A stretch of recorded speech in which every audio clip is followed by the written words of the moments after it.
Hey guys, All Things Dammy here, and I'm back with another video. Yup.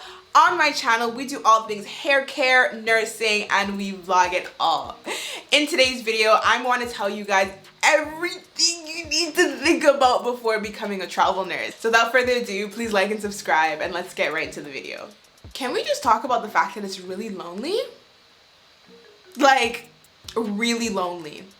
You live alone, you work alone, you usually don't know anybody, you're just moving, and that's why a lot of travel nurses travel in pairs, or they travel with their significant other, or the people who can bring their whole family along with them. You really have to ask yourself, like, how good are you really at being alone? Can you really sit with yourself? Do you even like yourself? Can you leave your family? How dependent are you on your family? Are you with your significant other and you guys can do long distance? Because it's going to require a long distance, or does that person come with you?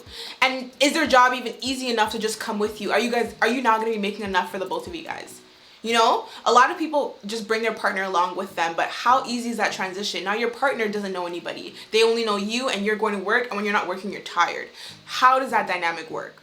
It's expensive. It's actually really expensive. Guys, I'm working now and I'm actually getting paychecks, but while I was doing all that shit, I was not getting paychecks. You know how much money came out of my account just for applying for it? Haven't gotten reimbursed from that yet. When I was getting my housing, I had to buy housing off the bat. Like, I had to pay for all 13 weeks up front. That is money. That is dollars. You're paying for your plane tickets. You guys know, stayed in a hotel in the beginning, rented a car, all these things. You're playing, like, from the moment that I quit my job to the moment that I started. And remember, you don't get paid until the next week. And so all this money's coming out of my account. I had to do my BLS. Money's coming out of my account. If they need other certifications from you, money's coming out of that account. Thank God I have sense. I've always heard that you need 3 to 6 months of your monthly expenses saved for emergencies. And so I had that, and I was just living off my savings. And I never struggled. I never had to go to my parents. But from when I worked to when I started my job, that was almost 5 or 6 weeks, just no paychecks, just straight living off my savings.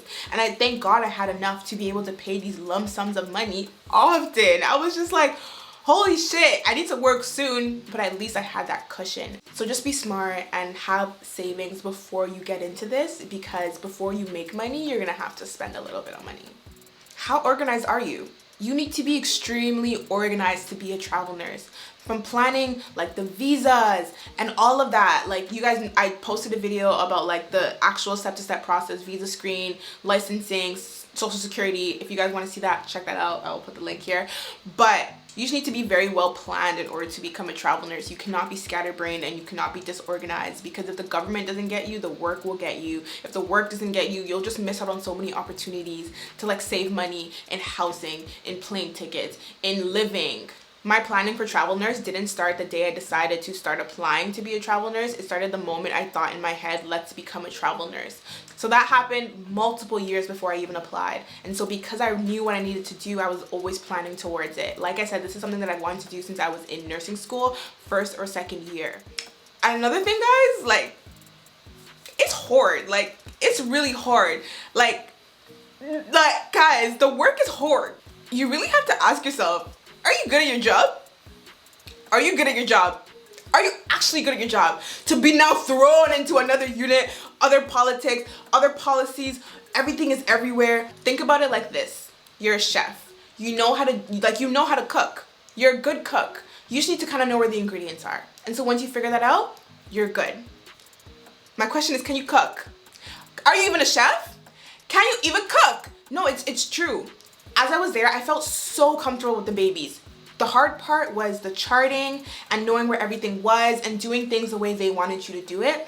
But I was extremely comfortable with my job. Put a patient in front of me, I know what to do. My patient's deciding, my patient's doing, I know exactly what to do. But how do you guys do things? And that was the hard part. Once I can figure out how you guys do things, when I can figure out where the ingredients are, then I was baking again, baby.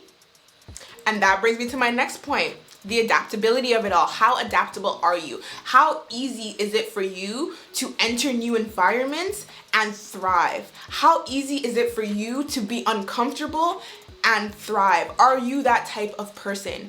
Can you be put in situations, thrown into a whole new unit with 1 to 2 days of orientation and then expected, okay, figure it out. I know you didn't see everything in 2 days, but just whatever. If you need help, I'm here.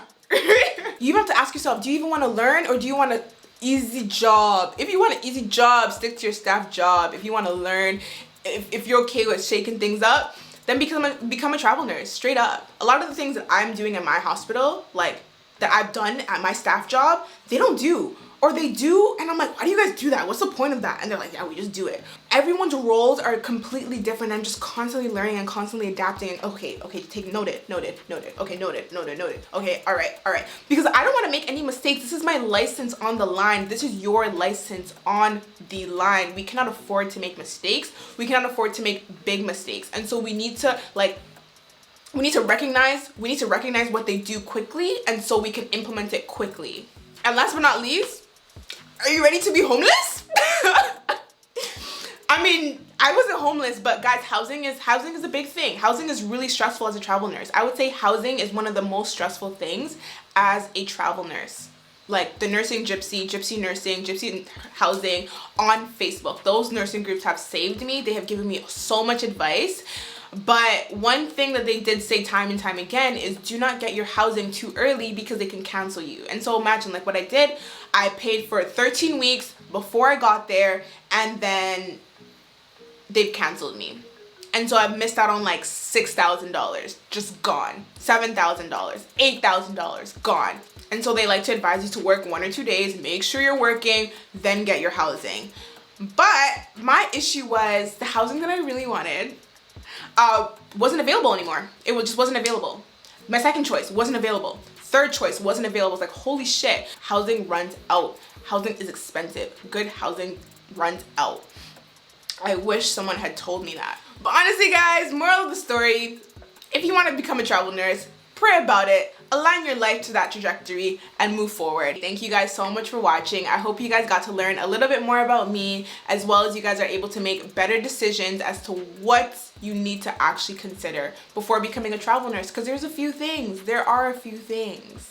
And I hope this helped you guys. If this did help you guys, please comment down below, let me know it helped, put some thumbs up in there, like this video, and subscribe, guys. Like I'm just getting closer and closer to my goals, and I can't do it without you guys. So please help me subscribe and like this video if you guys like this video. Yeah. Alright guys, that's all for today. See you guys next week in another video. I even have a night shift. I need to take off this makeup, take off this wig, and go take a nap. Because like I said, night shifts are no joke, and I need to at least take a nap before, because I'm about to be up all night. Yeah, I need to go. I gotta go. This is a lot. I'm even scared talking to you guys right now.